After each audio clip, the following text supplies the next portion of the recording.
All right. So, welcome everybody. This is In the Clutch. It's a podcast with your hosts. My name is Tempest. And then we also have here with me the Real Insane. Say what's up. What's going on, everybody? AKA Coach Steve. And then we have the other host. No, I'm playing. We have our other lovely host that goes by the name of Lazy. Hi. All right, so essentially, this podcast is about gaming in general, but it's more so on the competitive aspect and to see how people look at competitive gaming, how they approach it, and to get different views on how things work, because not everybody approaches it the same way. Not everybody has the same intensity, but it's nice to see how we can just learn how to improve our own game with it, whether we go to tournaments or not, because everybody likes to be competitive, let's face it. So how about we just start talking about ourselves for a minute? How about we start with you, Insane? Well, my name's Steve, first of all. I've been playing competitively for about, I think it's been 6 years now, since I was 15. Yeah. Playing like all Capcom games, MK, Smash here and there, things like that. And I'm probably just going to keep going on for like another couple of years or so, so hopefully I can make a lot more of it. All right. And what about you, Lazy? My name's Matt, and I've been playing video games for longer than some people have been alive. I will probably continue to play video games until I die, and I'm looking forward to crushing the competitive scene. All right. Well, my name is Bobby, and I have been playing video games for longer than both of you have been alive, definitely. And I've been kind of thrown into the competitive aspect because I had an older brother, and I kind of had to play for my life every time I played. So, always I kind of had to learn how to do things on the fly. And as far as tournaments are concerned, I entered a couple random tournaments, but I was actually in the scene starting around 2006, 2007. I played a bunch of different types of games all across, so at least for me, I feel that it helps me in different aspects of gaming. But that's what the three of us are about. Now, what we're gonna do is we're gonna try and tackle different aspects of gaming. Now this one is kind of just obviously it's the pilot episode, so we're just gonna do a couple light subjects, but we'll each time we do this, we're gonna kind of zero in on a main subject and then have a couple ones that kind of highlight it, as well as talk about things that are upcoming, things that interest us, or anything that's relevant in the competitive gaming or just gaming community as well, especially if it's important. So this is a question for everybody. We'll start with Lazy. What's the most important aspect of competitive gaming and gaming in general for you? Fun is definitely a top priority when it comes to gaming in general, especially competitive gaming. I really love a challenge, so that part of competitive gaming just really adds to the fun. It's great to meet new people and make friends. That's probably it for me, competitive-wise. Okay. Now, why don't you tell everybody what games you play competitively? Most recently, Counter-Strike. I'm back into Counter-Strike again. Longtime Counter-Strike fan. My priority game is Super Smash Brothers, Melee more specifically than anything else. I like to dabble a little bit in all the fighting games, but I'm working on them. All right. And what about you, Insane? If I'm not having fun, I don't want to play. It's pretty much that simple. I think we can agree with that. Yeah, I don't want to play. But aside from that, I like meeting people, talking to different people. Because everybody comes from, a different place, a different background. There's a lot of interesting people out there. Both, that can go both ways, like good and bad, but for the most part, good. So those are I think the two most important things. Just having fun, meeting people. You don't always got to stay to yourself because most people are friendly. All right, and as far as me is concerned, well, like I said, I dabble in a lot. Like, I guess my main game really is Smash, specifically Melee as well. But I do dabble in any other Smash game if it involves teams, because I'm huge on teams. But I'll do singles occasionally in some of the other ones. It just depends on how I feel. I am going to immerse myself in Persona. I used to play it, and I kind of stopped for a bit. And then Guilty Gear will be the next one that I tackle as well. And I do play a little Street Fighter on the side. I personally am not the hugest fan of what's going on with Street Fighter right now, so I only dabble in it. And then a little bit of Tekken. Well, like you guys, just a little bit of whatever. And as far as like the most important aspect, it's just, for me, I want to challenge myself. Like, I like a challenge. I want to play people that want to get better and challenge me to get better. And I kind of don't always like winning. Like, I know you want to win in competition, but I feel if I'm always winning, then, it's not as fun. I like the challenge. And then obviously the people. People is, it's great meeting new people, being able to chill with people at tournaments. And something that I feel is unique to the Smash community is just meeting people at your first tournament and then just going out and hitting like a cafe or a diner or something right afterwards and just chilling a little longer. Now, something let's get a little bit silly for a minute here, because you just mentioned something interesting and saying about meeting interesting people, both good and bad. I'm pretty sure you have a good story you could tell, not naming any people, but obviously. I can't do that. I'm not gonna. Well, one, I don't exactly know who you're talking, even though I think I do, but I have enough of other things that you might not know about, but I don't want to. I've been around long enough. I mean, I know I have. There's definitely some characters out there, but I mean, I'm not talking about specifically bad, just perhaps a silly story. It don't matter who it is or what it is. Well, let's say this. I can't put nobody on blast, but I do have one thing that happened to me like a couple of years back that I actually didn't like at all. It was at I believe ECT, East Coast Throwdown 4. Right? At that time, I was I'm still with Team Bifuteki. I was with them at that time too. All right. And apparently, I was late to playing a match or whatever the case may be.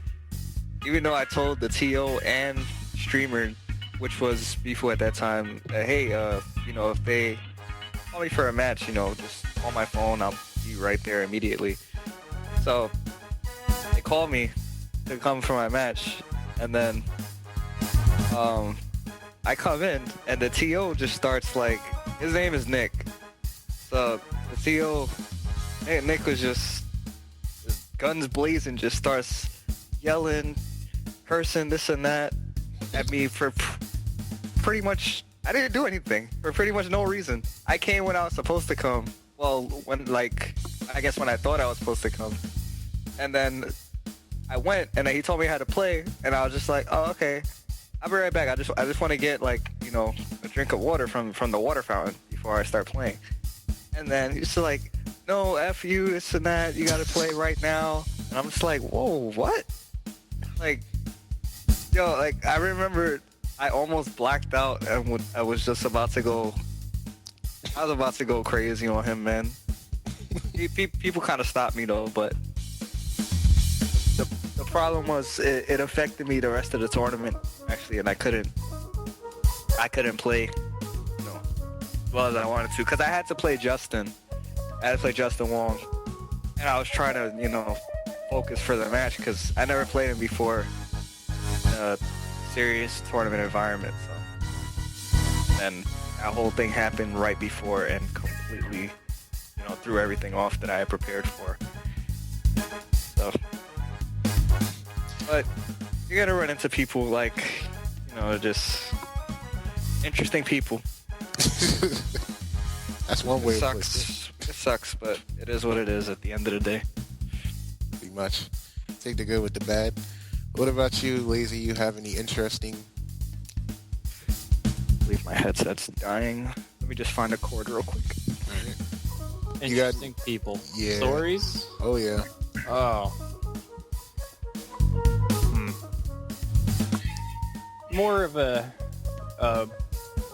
warning or like a generic idea for some people that you're going to run into.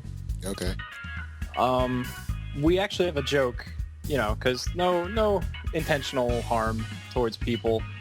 But usually when you're going to a venue, especially a small one, but you still get a pretty good amount of people using, we'll say, the most recent tournament, Tech Chase, as an example. You get times where you kind of want to set up a fan in front of the door and have a man ready with some, like, deodorizer or, like, that kind of deal. It's just sometimes you wonder. You wonder. Yeah, as a matter of fact, I shout outs to Uchi too, because I remember he said it out loud. He was just like, yo, he's like, every 30 minutes I'm running through with some Febreze. He's like, I'm spraying y'all. Febreze is the win. It's a big win-win. Oh my gosh. That's honestly, that's something I do. Like, I always carry Febreze with me anytime I go to a major, but it's more so for the reason of, like, when you have mad people in a room, there's mad heads in a room, and somebody has to go to the bathroom. I don't care what the situation is. Like, I know my junk stinks, so I know yours does. And it's just like, just keep the Febreze in there so that way the room doesn't have to get cleared out. Oh, yeah. That's like, I think that's an experience that everybody has to deal with at least once attending a tournament scene. That's one of those rather interesting ones. What did I just walk into? Yeah, we were just talking about interesting ways to keep people from smelling the funk, so to speak. Oh man, that's a rough life in majors, man. Oh my gosh. Yeah, then it's like it's not just the people in your room. It could be the random people that you let in your room too, man. Yeah, and then they just dip. Like no, what are you doing? Should be a sign or something. It's like don't do that in my room. They just jump in and they be like, "Yo, I need to use the bathroom real quick," and they just blow the bathroom up. Yeah. That's why, I remember, you remember that year I came with 2 cans of Febreze and I left one in the bathroom and I left the other one just in case. Like, yep. I was like, yo, there's I remember. Here, use it. Oh my gosh. And I definitely remember that. As far as, just stories are concerned, sometimes it's like, it's not necessarily a bad awkward, but it is an awkward, and I'll say this for anybody that goes to a major and it's their first time, or they're just like at a tournament, it's their first time. Just be careful what you say to somebody if they just played a match and they lost. Because some people are salty and they might say something to you that you might not like. Or some people you just can't talk to, like, right afterwards. And this could even be your best friend. Like, you just do not know how salty they may get in a high pressure situation. And I'm gonna use you as an example in saying, by now when we did teams, the Soul Calibur, NYC knows how I am by now at least. Oh yeah, New York and Philly know. Like, just give me a few minutes. If you see that I'm off, just let me rock. I'll be alright. Soul Calibur teams, that junk was, oh my god. we got bopped by that Hilde, and I was like, I wanted to say something to you so badly, but it was just like you were just so angry that I was like, well, I don't think he'll take the advice right now. And then afterwards, I was like, I knew how to beat the Hilde, but I couldn't tell you. Like, yo, why didn't you tell me right then and there? I was just like, wow. But yeah, it's just one of those things. Like, sometimes you just got to give people a moment, especially if they lose. Sometimes you just don't ask how did you do. Like, yeah, you know they lost. Some people can discuss their mistakes right away. Other people can't. And like, you just got to keep that in mind. Try to read the body language, because for the most part, like, a lot of players are actually really approachable. Like, they're really chill, but like sometimes if it's a serious loss, like they just lost something that was just super high stakes, they do not want to talk. They want to take a moment. It's really hard. I mean, some people can, but others don't take losses that well. Fine. I think it also really depends on the kind of loss. Like, if you lose to, if you think you lost to some kind of like cheap gimmick or an infinite, or you kind of feel harder on yourself, but you're expressing that outwardly. Yeah. So people get the brunt of it. Yeah, if you lost to something you feel like you shouldn't have lost to, there's a lot that factors into that. Or you got stuck watching one player mode in Marvel. Yeah. Kind of what happened to me at Curly Mustache. So I didn't want to talk to anybody after the tournament. But hey, things happen. We'll get to it's kind of just how I learned to accept it. I'm better about losing now, because at the end of the day, I know it's never guaranteed. Pretty much. Yeah. It could always be that. It could always be that one nut out there that just counters your play style, at least for that tournament. I actually think somebody mentioned it a while back. I remember them saying something about, apparently Zero said to Mewtwo King one time, sometimes you just have to die.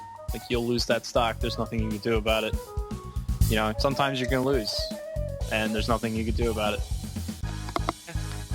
It's true. Like, I've noticed, because if you notice how Mewtwo King takes his bad losses now, as opposed to how he did it, like, say 2 years ago, like, there's a big difference. Like, now he kind of just laughs it off, but like before, you would see him, like, he would just take this stock and he would get so upset he just like SD the other 3 stocks, and it's just like, wow. Like, I understand a reset, but wow, he just, like, he couldn't take something going wrong too well. But he's actually gotten a lot better with it. He just kind of laughs it off now and tries to make it work. Sometimes it does. Like that match he took with Falcon against PB's Marth, that was insane. No puns intended, Steve. Nah, it's all good, man. I get that too much. I don't even say that to it no more. Like, yeah, that was insane. Get it? Like, obviously. I said that on purpose so that way you could I know you get that did. out there. So now we're just gonna.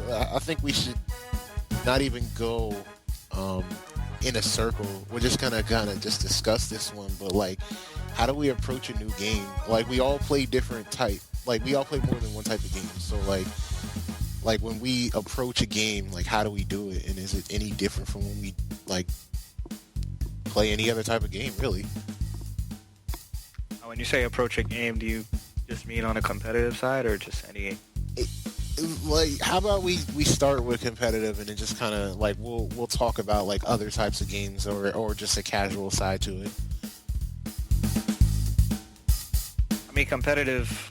Like, since I've been playing for a little while now, I kind of learned different ways to go about like joining in like to a new game.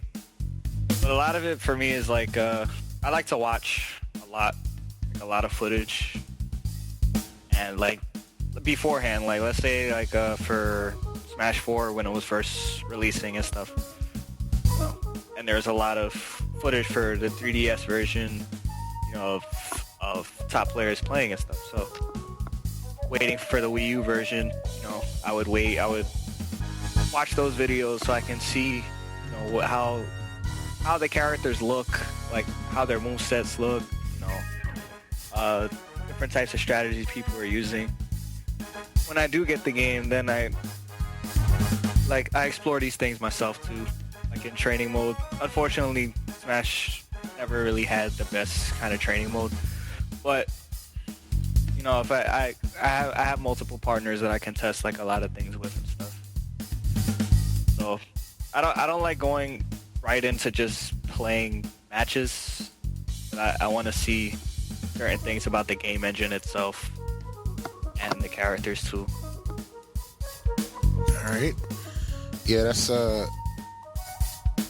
something that I kind of like to do. I like to do a little bit of research. I don't like to do too much. I think I guess maybe it just depends on the game. Like if I'm familiar with an engine, I don't like to do too much research. But that's also true. That because like for Mortal Kombat, like the new one that's coming out in KX, I know I'm not gonna do that much research about it because I know how Mortal Kombat's engine works pretty well. I'm just gonna look at how the characters are, because there's 3 different variations of play styles and stuff for each character. Yeah. So I'm looking for that as opposed to actual things with engine combos and stuff. I think like with like Persona, like when we were watching matches for Persona, like back when it was they were doing all the Logue tests and whatnot in Japan. Like I was just kind of paying attention to see how the overall flow of the game was, and like you said, like just kind of looking at characters and seeing like what they did and how they were, and like 2 characters that stuck out to me like right away were like Naoto and Yukiko, and I was like, I'm gonna play one of those 2 characters, and that's something that 9 times out of 10 I'm usually right. There's a very rare occasion where I wind up playing something completely opposite of what I thought I was going to play, but I wound up sticking with Yukiko. She's like my ideal character, somebody that keeps you out, or at least tacks some damage to force somebody to play a little more honest, and then like she still has the ability to combo you. So you just gotta work. And it's just like, if she was in every game, or something like her was in every game, like I would probably play Yukiko over anybody else. It's just like, she's just like my ideal type of character. But yeah, I try to do a little bit of research. Sometimes I kind of just jump right in. I've also done that too, and had success with that also. There's a lot of different ways. It's pretty much whatever people feel comfortable with doing. They'll make that decision. Matt's been kind of quiet about this one. Yeah, well, in terms of approaching a new game, especially if it's fighter related, I really tend to just jump right in, because I believe that good fundamentals from any fighter can be carried over to another game. It's just a matter of understanding how those fundamentals work around what's going on. In a game like Smash, where you have a shield button as opposed to a neutral block or a reverse guard, like holding back, blocking is still blocking, no matter how differently it's done. You just have to understand how to block certain things. In a game like Marvel, I picked it up. Marvel 3, I hear, is a lot easier according to everybody, but it still seems a lot more fun and enjoyable for casual players or players who aren't super tech savvy. But going into that game, the first time I ever played it, it was just as it came out, Ultimate. And there weren't really a whole lot of high-level videos around. So I actually used the hardest computer as a basis, and I almost got 0 to death by a Wolverine. And even though I didn't know how to do anything that it did, it was still a pretty basic concept of maybe 5 strings on the ground, a knock-up, a few more strings. The hardest thing to gather was things like bounces, and that was all still pretty easy to learn once you get right into it. But I think after a lot of experience, it's not really that difficult to just jump into a new game unless the system is totally different. I I feel like as a game develops, it gets a lot harder for new people to join, to just jump in. Because at first, Marvel vs. Capcom seemed like an easy game to get into, but now as the meta has evolved like constantly, and it's at the point where entry level Marvel is really difficult, in my opinion at least. Yeah, I almost feel the opposite. Like, I understand that it's difficult for newer level players to play, to maybe beat some of the higher level players who have been around for a while through experience. But I also feel that it's easier to attain that kind of ability since all the information is there for them. Like in a game like Smash, after 10 years, people are still learning, but all the essential technical abilities, advanced and basic, are out there, so it's easier to understand because other people have already learned them and explained them. That's true. Very true. I feel it. I guess it just kind of depends on the engine. Like there are certain games where, and I'm not on like an old man trip with it, but at least with a lot of the newer games, like 80% of the battle is learning your combos, and then like the other 20 is learning how to apply them. Where they kind of reward you for doing that, like, and you can't really see where the neutral game exists in other, like in some of the newer ones, unless you understand like what the high level aspect play of it is. Because it's just like sometimes people will say, well, Marvel has a neutral game. It does, but it looks a whole lot different from what your typical neutral game would look like. And like I honestly feel like I get where Matt's coming from in the aspect where it's just like, yeah, it is kind of easy to get into because like I've taught people what to do in Marvel. Like I just sat them down, showed them how to combo. Once they understood the moves and they saw other people combo, they were doing combos, and it's like, wow, okay, like that really didn't take that long to do. And they could do all this stuff, but then again, it came down to that other 20% where even though they can do more stuff than I can, and probably that I ever care to do in the game, I can still beat them. And it's only because I have that other 20% over them in spades, like due to the experience that I have. So it's just like, it's weird, but like once you get to a certain level of Marvel, it is pretty consistent as far as what happens for the most part. And with their, obviously there's still a few random nutty things that happen in that game, but you can say. I think that's an Eddie game. Yeah, it really is though. Oh yeah, it is an Eddie game. Yeah, it is. I mean, it happens. It happens less in certain games than others, but Yeah, but it's still there. It's still apparent. You just see it more in some games. That's all. Yeah, like Marvel, you've seen it for a while actually before the consistency really started to show. But that's what I liked about the game. The game, that it showed growth, like in the game itself. Like how it wasn't always going to be like that. And now, like, the ones that are at the top are.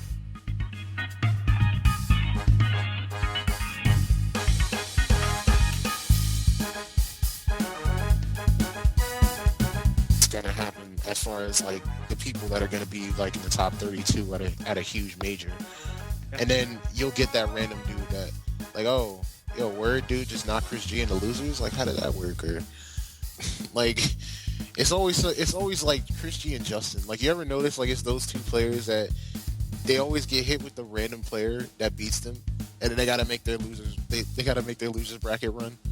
The underdog. These things happen in tournament. They definitely the do. The nature of tournaments in every game. Definitely do.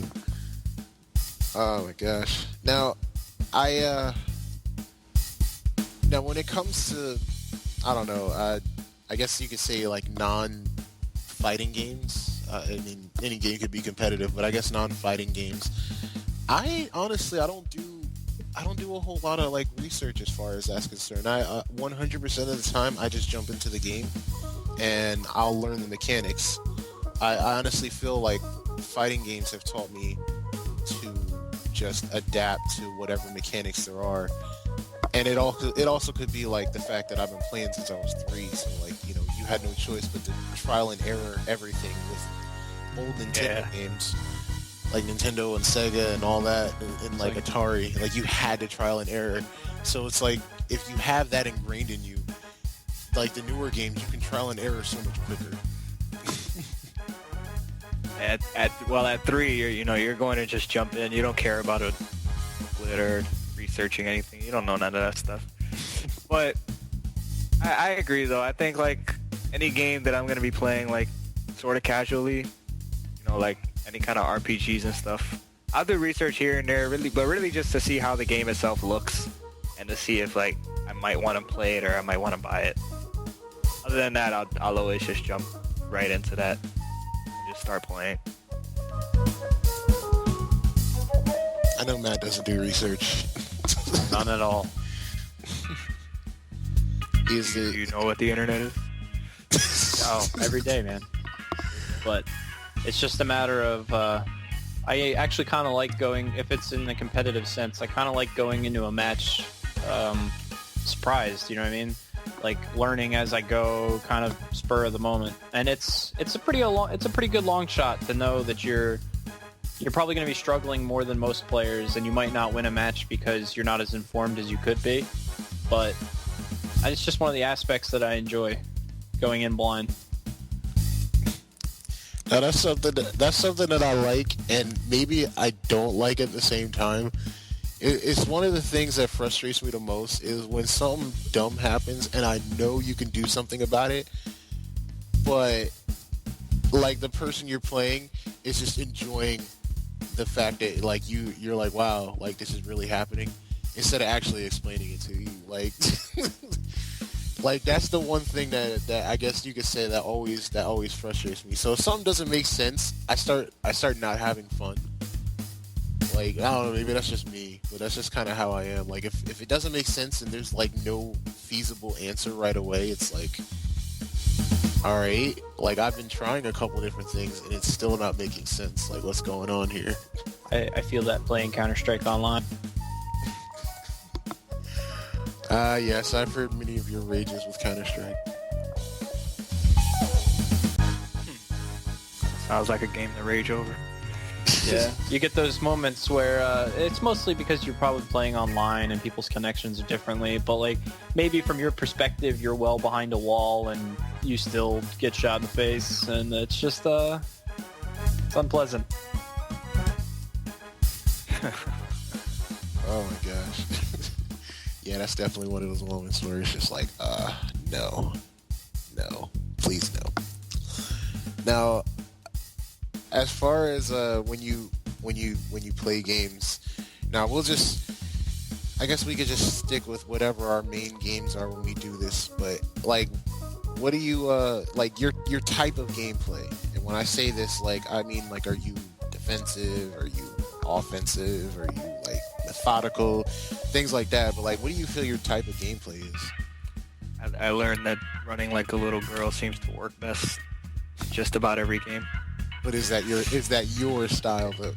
Yeah, that's the style that I lean to most. I like to do a lot without really doing much at all, if that makes sense. Kind of looks like I'm doing a lot. Play smart, just not hard. I guess you can say that. Playing effective. Yeah. I wanna always be in control of what's going on, so whatever I can do to achieve that, that's what I'll be doing. Alright. And what about you, Matt? I gotta admit, I'm kind of a show-off. I kind of like to be an entertainer, play characters like Captain Falcon, and just do fancy things because it's cool to watch. It's cool to do, too, from that perspective. It's definitely fancy, flashy stuff. And me, I'm like, I don't know. I guess I'm kind of the I kind of like to make a pace and try and make people follow my pace when I do things.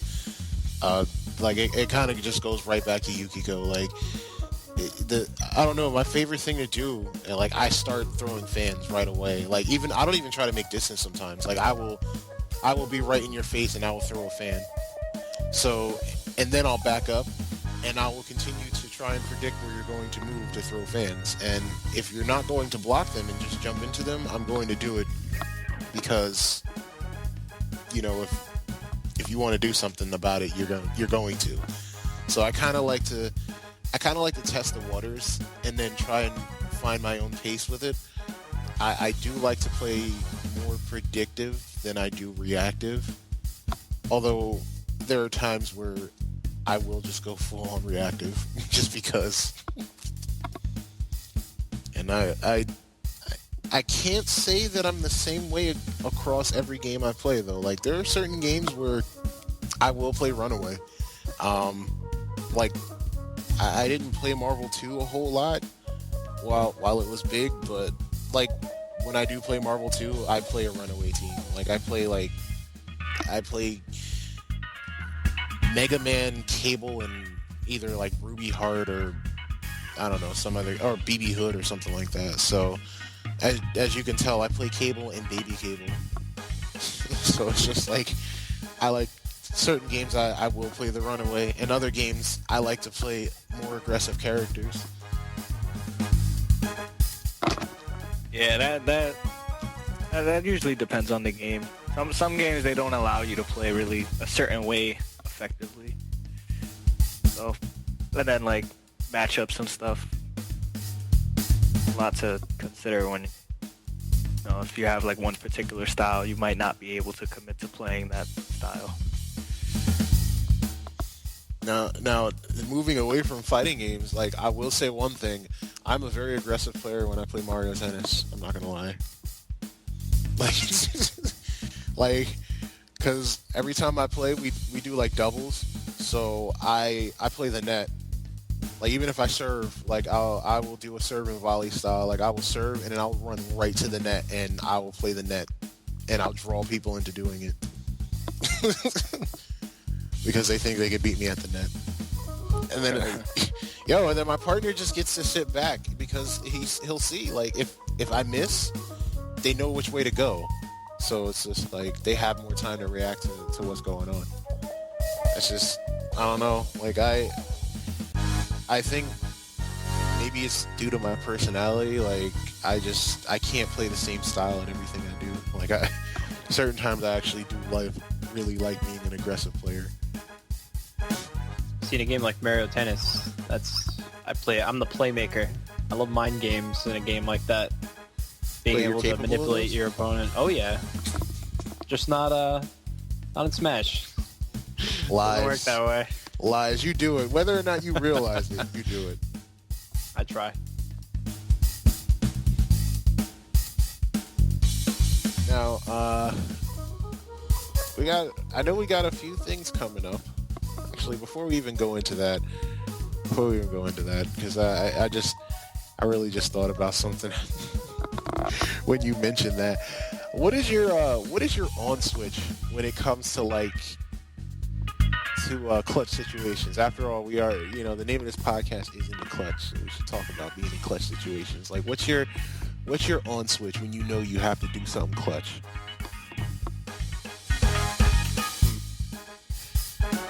Kind of hard. You never. I don't feel like you just. No, not all the time at least. I know when I'm down and it's like, I have to do something. But it's kind of hard to really think about that. It just sort of happens sometimes. I feel the optimal way to bring about that clutch when you're turning on your switch is more or less to not think about the pressure of the situation you're in. You want to keep calm and do what you would always do. In a game like Counter-Strike, clutching comes down to anything from being 1 versus 2 players or 1 versus 5. And it could just be a matter of you playing perfectly and other players making mistakes. As long as you keep to your fundamentals and do what you're supposed to do, you could come out either way. All right. I think for me, it depends on the situation. Like, if I'm playing for myself, like that switch just doesn't hit. Like I don't know what it is. Like I can't bring myself to like do the clutch things that I would love to do when I have no motivation other than myself. So like that's why I like teams, because like when I play teams, I tend to do like more clutch things. I just tend to like fish for more opportunities, and I try not to make things difficult for my partner. That's just I guess so. Like for me, it's like a team situation. But there are other times where it's just like it doesn't happen as much so now as it did when I was younger. But it was like a situation where it's just like, yo, this dude just is talking too much. Like I need to shut him up a little bit and just kind of do that. And when that thought comes in, it's just like, yo, just play this dude and make him feel bad. It's not even to be mean, but it's just like, yo, they just need to understand that, and then it'll happen. Like I'll just start playing moves and I'll start making the right guesses, because it subconsciously I'm just thinking about like all the things that they've done up to that point, and I'm kind of working calculations out in scenarios, and I just kind of pick the most efficient one, or the most efficient position to put myself in order to make them do what I want them to do. That's kind of how like I feel like again, like how I play Yu-Gi-Oh with fans. Like I try to make sure that like I'll toss a couple out, and if they keep running into the straightforward fans, it's like, all right, they're gonna jump eventually, so let me throw a fan after they jump, and they'll probably jump into the fan. And that's usually what happens. And then I'll throw a fan upwards, and the fan will be heading upwards, and then they'll still jump into it. I'm like, all right. Reactive. You know, like, on that topic of, to be blunt about it, I feel like weaker players have like a louder bark, as, you know, just a way to say it. Like they talk more instead of really showing what they can do. And I've been the receiving end of bark quite a bit, because people have no idea who I am really, or what I've accomplished as a player. But I honestly prefer being the subject of it, because I feel like if a weaker player has this tendency to talk a lot, if they were to lose to someone who they suspect to be weaker, they would just move on to the next weaker player. And I feel like I could take that kind of punishment better than somebody else. So I kind of like, I'm a lightning rod. That actually does kind of make sense. Like as far as how you are, yeah. You should never really feel like, I just don't feel the need to prove myself. Like if somebody wants to talk about me, it's like, okay, you know, you can run your mouth all you want. When the day comes and we're in a match through, obviously not friendlies, because I would never go out of my way to play that person, but like if we're in a tournament match and I bop you, and then suddenly you're like, wow, you know, that's good enough for me. All right, yeah, that's essentially how that's kind of how I feel, like, for the most part. Like I used to just kind of do things, and then it's just like, before it was like I made it a point, if somebody talked so much, like I wouldn't actually talk trash back. I would just be like, all right, let's play. And then when I won, I know they were expecting me to talk trash, but I would never do it. I'd be like, all right, well, I won. And that's essentially how that one works. Shake hands, nod, smile, and walk away. Pretty much. All right, so we got upcoming stuff. The most recent upcoming, mainly because it's in like 2 days or 3 days, is Apex. And there's a bunch of things happening at Apex. Something we'll discuss for a little bit, but what are you guys looking forward to mostly with Apex? I unfortunately had a few personal issues that came up, so I can't make it, but I know I'm definitely looking forward to some of the salty sweet matches that's going to happen, and I'm looking forward to seeing what people are doing with Guilty Gear. But what about you guys? Unfortunately, I can't play Smash this year because I didn't pre-register, but I am still looking forward to watching Smash 4 and Melee, of course, too. But mainly Smash 4 because that's the one that I play, and I want to see how what people have for this particular event. What people have in store. A lot of upsets, hopefully, because I love watching upsets. They're hilarious. Yo, watch it. The infamous seat for watching the struggle. And aside from that, finally playing at a major again. I haven't played at a major since Summer Jam and Guts. So playing Street Fighter and Marvel will be pretty fun for me, finally. All right. What about you, Matt?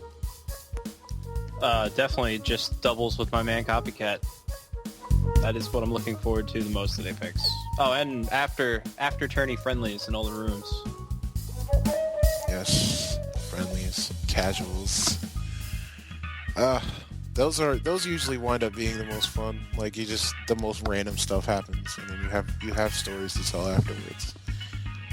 Now, there's a salty sweet match happening. It's kind of like to use the tournament series. That's the New York. It's Too Old, Too Furious, if you want to say it. But two Smash legends, Ken and PC Chris, are going to be going at it. This will probably be the first time they played each other since Ken retired. That's going to be interesting. I'm not sure if you've seen the Smash documentary, Steve, but that was like a big West Coast East Coast rivalry.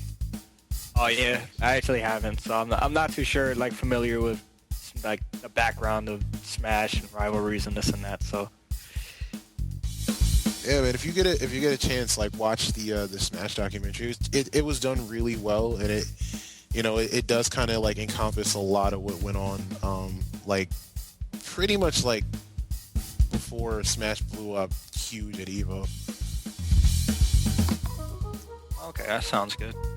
I'll check that out. And Matt, I know I was talking to you about it earlier, but how are you feeling about PC versus Ken? Oh man, Ken versus. I'm not an avid watcher of high level matches because I prefer to play in them. But Ken versus PC is definitely something I want to see. It just takes me back. And then there's oh my gosh, there's going to be a Ganondorf mirror match or ditto, depending on which community you come from. But it's going to be Kage versus Bizarro Flame. And the best way to describe this, it would be, it would be like watching Punko versus Daigo, like when Punko played Ryu. It's like a stylish Ryu versus an inefficient Ryu. But in this case, it's a stylish Ganondorf versus an inefficient Ganondorf. So it'll be interesting to see which one of those players wins out in that one. I think that one's going to be fun to watch because it's Ganon, and somebody's probably going to go for something ridiculous with him. Oh yeah, I'm hoping for Bizarro Flame, but that's just because my man likes the style. And then switching over to the FGC aspect.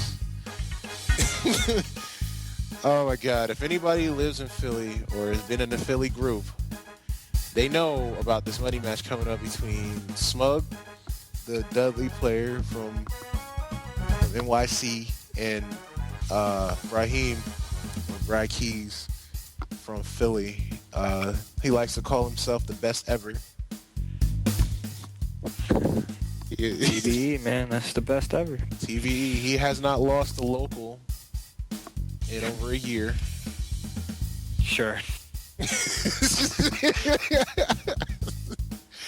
And Eric Smalls, aka Biggie, the guy that runs the Biggie tournaments, the huge three, which are Summer Jam, NEC, and what's upcoming next month, which is Winter Brawl, which I think at the very least Insane and I should be there. I'm gonna see if we can get Lazy in there too.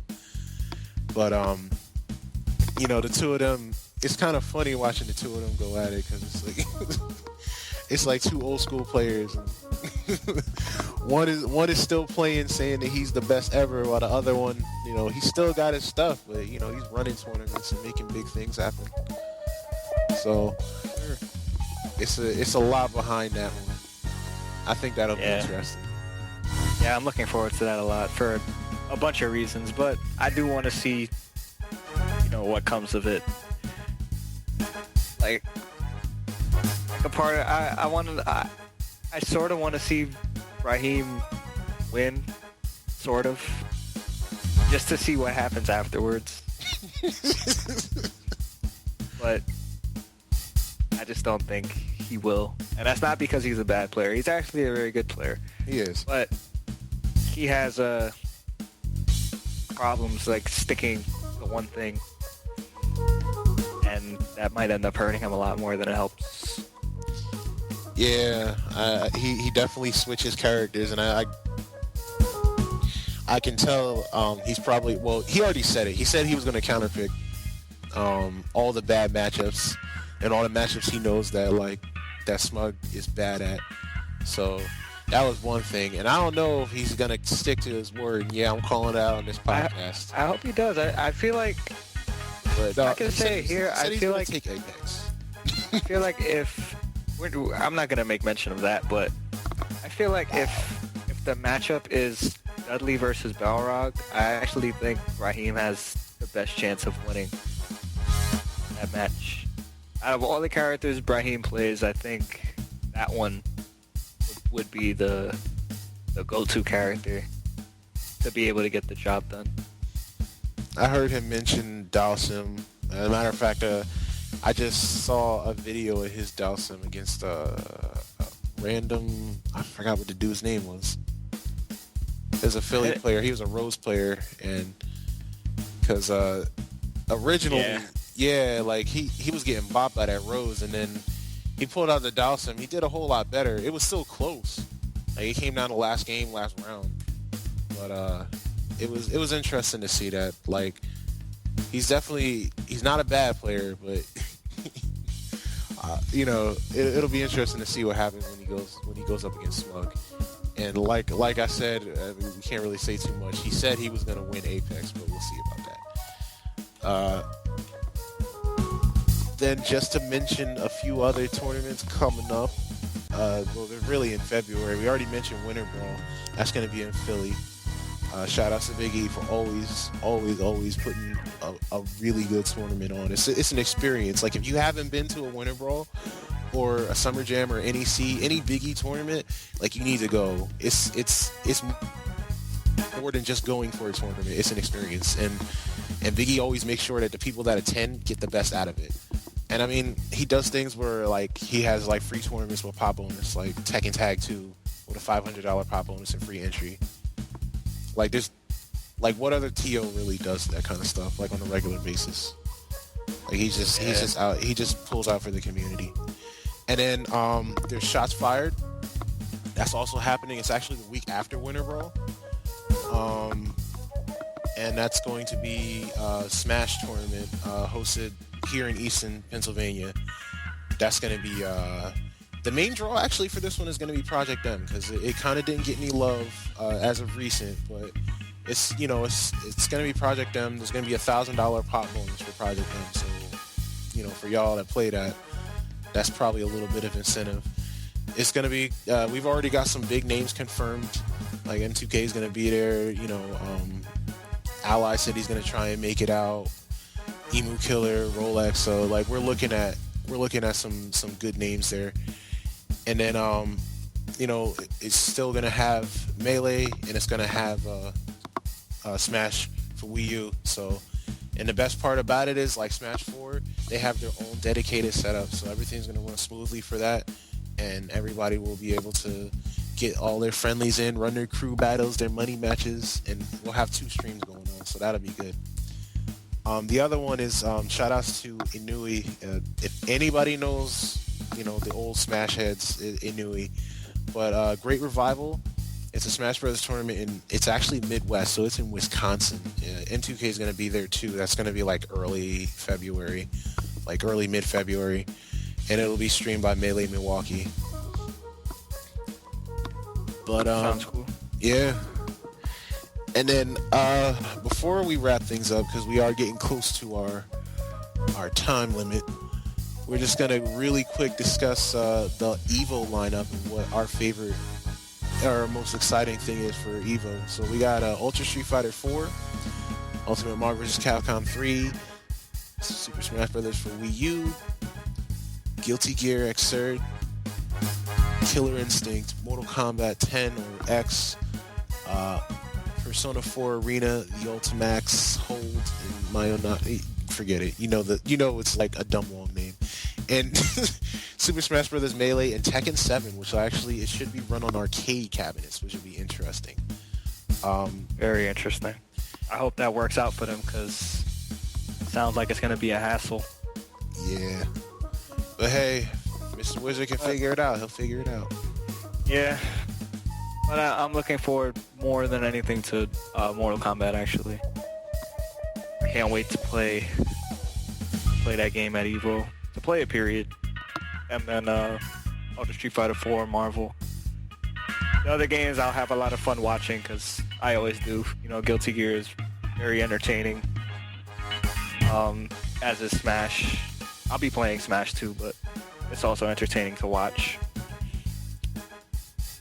And Tekken 7, I actually want to play the game finally and see how it is. I love Tekken also. I'm like, if I make it, I'll be entering Melee, Guilty Gear, and Persona. As I mentioned like earlier, those are the games I'll be focusing on. I'll probably be most excited to play Persona just because I get to play my crazy style Yukiko. I'll probably try and be a little more aggressive. Shout out to Stun Edge, because that is like a player that inspires me to stick to Yukiko without picking up any secondaries. And with Guilty Gear, like, we're gonna see what happens, because I think we're supposed to be getting an update and more characters, so we'll see. But as of right now, I'm playing Milia because no Anji. Very sad about that. Anji was my dude for Guilty Gear. And Melee, I mean, I'm a Peach main, like, and then I have my secondaries, and I have a lot of them. If there's a side tournament, I will be playing Pichu in teams just because I like Pichu. And Matt? When it comes to Guilty Gear, actually, I only like playing Faust. Like he just looked so goofy when I saw him. Then I found out he was really good, but that's kind of beside the point. Like his character design actually just is what drew me to him. It'll probably be the only thing I'll ever play in that game. All right, and real quick, Matt, what about you? As always, hyped for another year of Melee. The two things I'll be most interested in watching are Mortal Kombat 10 and Marvel, as long as I don't have to watch Zeros or Morgans. I really need to broaden my horizons and play some of these other games. I got into Guilty Gear for a while. It's really fun. I really need to get into it again. And Persona. That's pretty much it for me. And Tekken. Tekken will be fun to see. Everything will be interesting. Like, I'm actually looking forward to all the games, and I kind of want to see like what the new talent is going to bring for Evo, because there's always somebody like we never heard of that does something amazing at Evo. So I'm looking forward to all the moments. But like online warriors, right? But that pretty much does it for our pilot episode. If you guys have any questions, you can tweet or send one of us a message on Facebook or something like that. Mine is at True Tempest Storm. There's 2 T's in Tempest. Or no, it's just True Tempest. I'm sorry. And then Insane, you're still at Coach Steve, right? Yeah, at Coach Steve _. You guys can follow me at Coach Steve _. And Lazy's kind of lazy. I don't remember what his is. My Twitter is at LazyNProud. Okay. All right. And we'll probably have this information when we upload everything. So That'll be it. We look forward to seeing you guys next time. And our subject is actually going to be dealing with people's personalities, different personalities in the communities that we play in. So that one should be interesting. All right. Well, peace All right, out guys. for everybody. Later. Peace.